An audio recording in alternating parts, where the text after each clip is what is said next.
araw, Pangasinan. Ako si Rich Mahin at ito ang programang Vet Ko To. Ngayong araw ay makakasama natin muli ang pinuno ng Pangasinan Veterinary Office. Walang iba kundi si Doktora Arcely Robeñol. Magandang araw po, Doktora. Bumati po tayo. Magandang araw din sa iyo, Ma'am Rich, at sa lahat ng mga tagapakinig at tagapanood at sa lahat ng mga mahilig mag-alaga ng aso at may mga alagang aso. Magandang araw po sa ating lahat. Ayan, magandang araw, Pangasinan, at ngayong araw ay ating pag-uusapan ang tungkol sa pet grooming. Unang tanong po, Doktora, ano po ang pet grooming?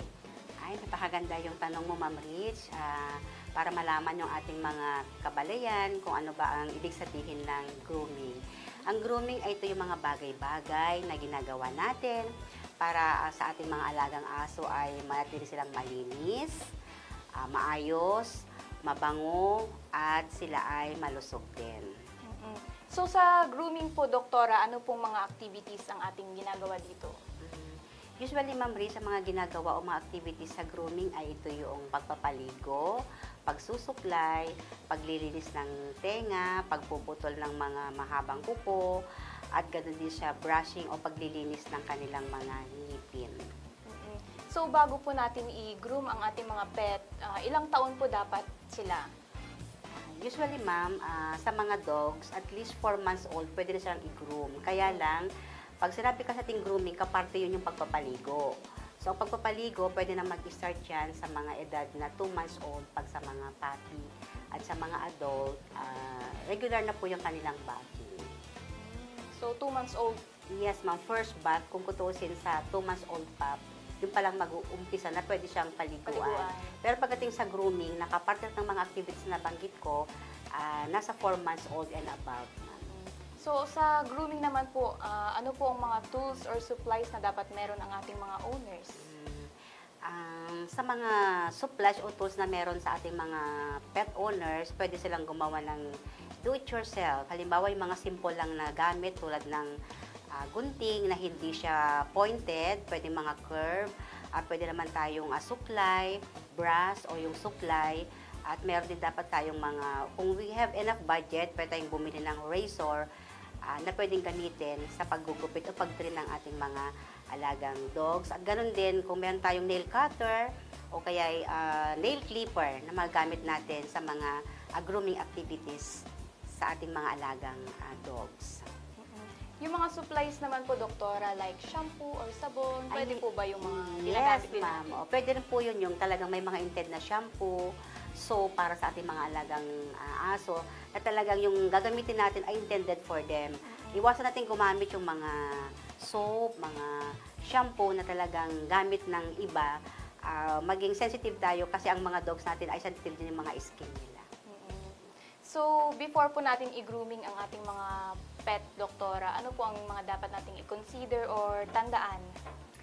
Una siguro, tandaan din natin na ang pagdala natin yung ating mga pet sa mga grooming center, may mga dogs na hindi sila cooperative, so hindi sila easy to handle.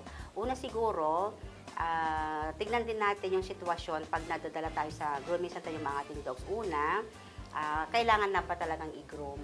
Pangalawa, tignan din natin yung sitwasyon ng dogs kung they are walang nararamdaman. At pangatlo, sa ating being the owner, i-consider natin yung sitwasyon na tayong mga owner ay ready rin tayo na pumunta doon sa grooming center. Okay, so maraming salamat po, Doktora. So sa pagbabalik ng ating programa, atin namang isa-isahin ang basic activities ng pet grooming. Lahat ng iyan sa pagbabalik ng Vet Ko To.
ating programang Bet Ko To. Ngayon naman ay pag-usapan natin ang basic activities ng pet grooming. So unang tanong po, Doktora, sa pagligo po ng ating mga pet, ilang taon po dapat bago sila paliguan?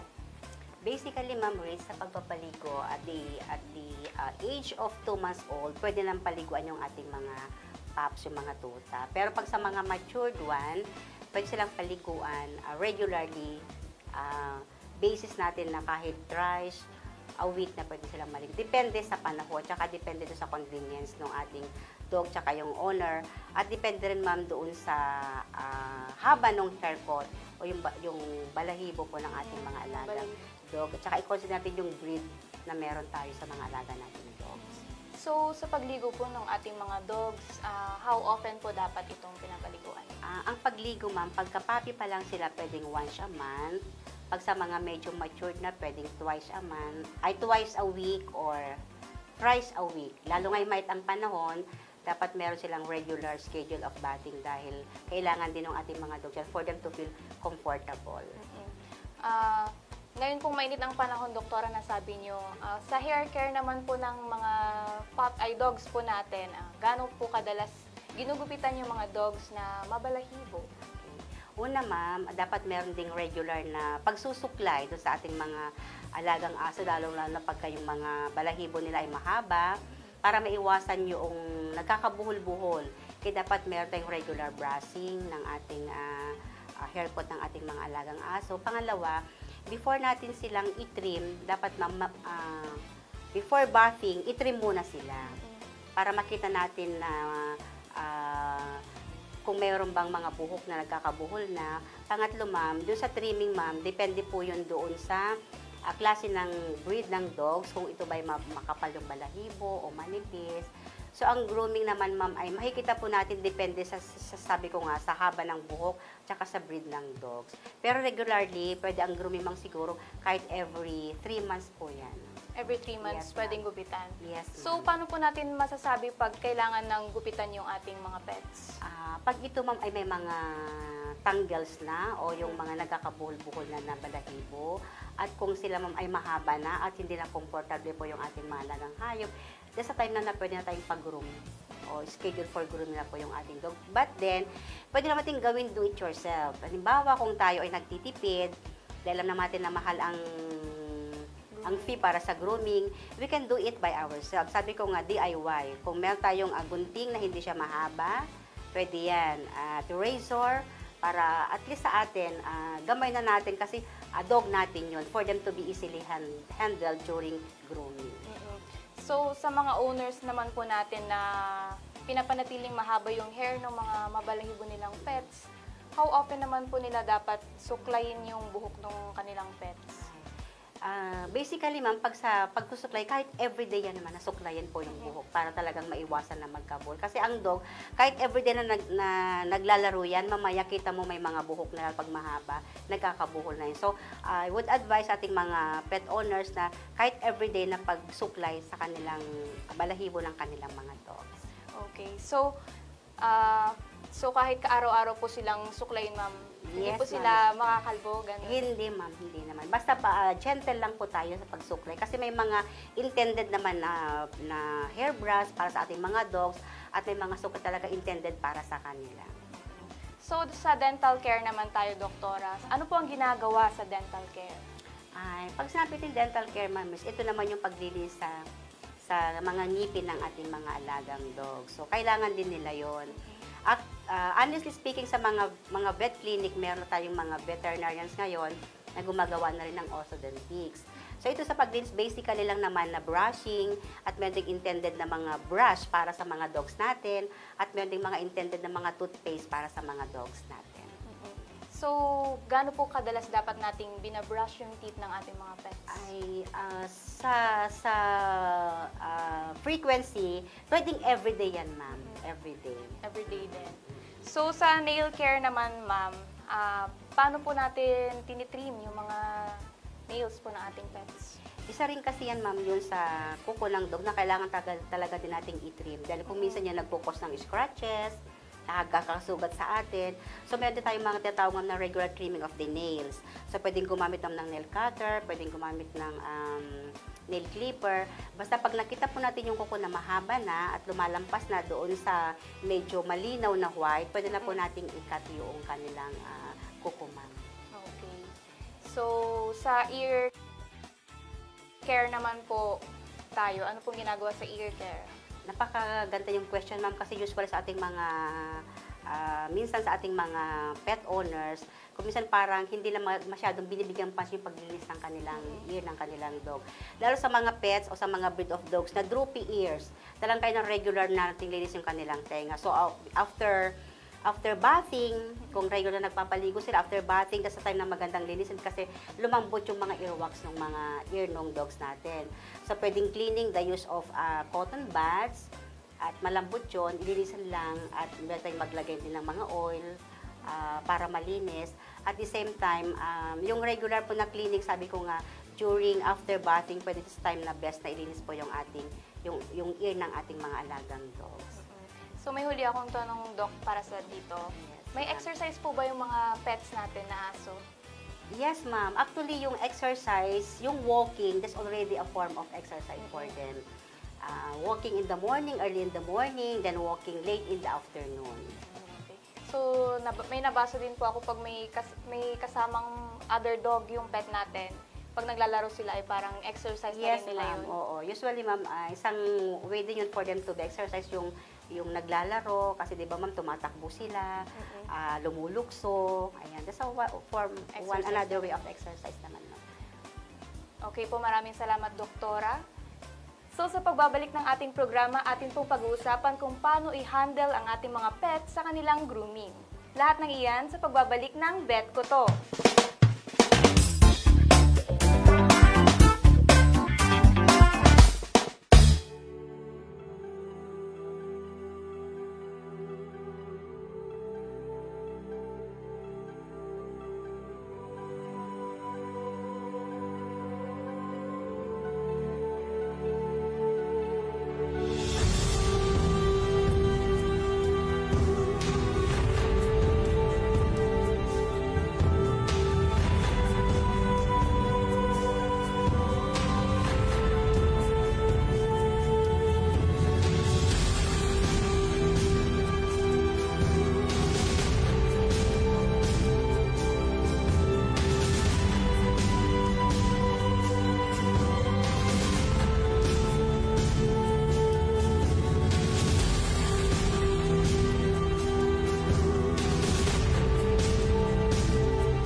nagbabalik ang programang Vet Ko To. Ngayon naman ay pag-uusapan natin kung paano i-handle ang ating mga pets sa kanilang grooming. So, unang tanong po dito, Doktora, paano po natin ina-handle or minamanage yung ating mga pets during grooming? Okay, Ma'am Liz, magandang tanong yan. Alam natin ang mga dogs, lalo pat hindi mo talaga siya pet, may mga hindi cooperative during the time of grooming. Pagpasok mo pa lang sa grooming center, ayaw na nilang pumasok. So siguro, una, for them to be handled well, at tanong natin yung pangalan ng dog doon sa owner. Kasi ang mga dogs, pag natawag mo sa by their name, attentive sila, nakikinig sila. So una yon, tawagin sa pangalan nila. Pangalawa, dapat gentle touch and care tayo lagi sa kanila for them to be cooperative during the grooming. Sa mga dogs naman na talagang mahirap i-handle during grooming, yung may ibang grooming center ay may mga pamaran din sila para yung activity ng grooming ay magawa nila ng maayos. So, ano naman po ang mga dapat gawin para maging komportable si pet at saka si owner sa grooming? Ay, siguro during the grooming, yung owner, habang siguro ginagawa yung grooming activity sa kanyang dog, the grooming center should always have measures to accommodate them well at for them to relax habang inaantay nila yung pet nila while grooming. On the part naman ng pet natin, sabi ko nga kanina, they should always be touch with gentle love and care for them to be cooperative during yung grooming activity.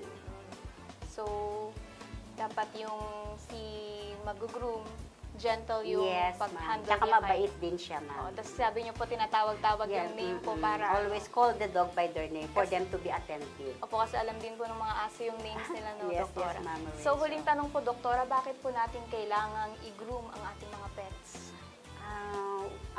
Ang grooming kasi, ma'am, although sabi ko nga, ang grooming pwede natin gawin by sa sarili natin, pwede dalhin sa grooming center, pero napakalagang bagay din ito para yung ating alagang aso ay manatili silang malinis, maayos, mabango, at ganoon din na sila ay para matinding malusog sa araw-araw nilang mga activities.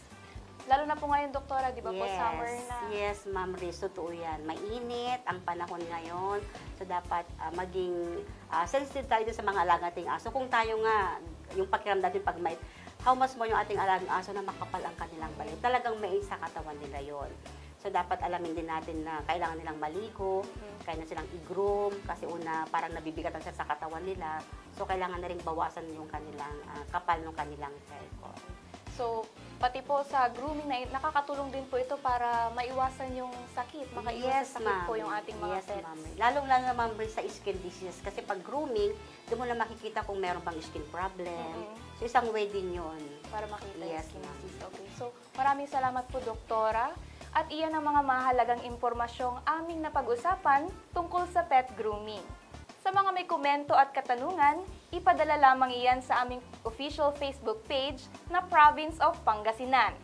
At para naman lagi kayong updated sa mga balita at impormasyon tungkol sa mga programa ng pamahalang panlalawigan ng Pangasinan, siguraduhin naka-like at follow kayo sa aming official social media accounts. Muli ako si Rich Mahin at kasama ko ngayon si Dr. Arceli Rubiñol ng Provincial Veterinary Office.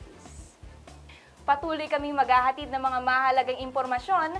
Kita-kits muli sa aming susunod na episode. Dito lamang yan sa Vet Ko To!